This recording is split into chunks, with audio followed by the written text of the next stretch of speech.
ডাক্তারের কাছে যাইবে, আপনি তোমার কাছে আসছি, আমি অসুস্থ, এটা চিকিৎসা করবেন, ইঞ্জিনিয়ারকে বলবেন এই ওর দৈর্ঘ্য প্রশ্ন ভাব বাড়ি আসতে বেরিয়ে আসতে হয়ে গেছে। ইঞ্জিনিয়ার বাড়ি সরকার আসে, আপনি ভাবলেন ইঞ্জিনিয়ারদের বাড়ি বানানো যাবে, চল ঠাকুর চলে চল হুজুর একটা বাড়ি ডিজাইন নাম করে একটা বাড়ি বানাবো।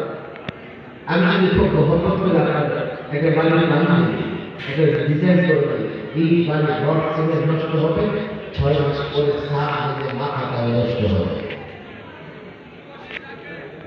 ভাই জানা থাকতেই পারে, কিন্তু দিন শিখতে হলে আমাদের কাছে যেতে হবে। অন্য জায়গায় গিয়ে দিন শিখতে পারবেন না, চিকিৎসার জন্য ডাক্তারের কাছে যেতে হবে। এক ডাক্তার বর্তমানে আরেক ডাক্তারের কাছে যাবে, বাড়ি বানানোর ইঞ্জিনিয়ারের কাছে যাওয়া লাগবে। এক ইঞ্জিনিয়ার বাসা বানাতে পারে, আরেক ইঞ্জিনিয়ার করে দেবে। এরপরে প্রশ্নটি খালি জানতো আপনার কেন খারাপ হবে আসতে হবে, তুই আপনার কেন হবে, তুই আপনার কেন খারাপ হবে, কেন খারাপ হবে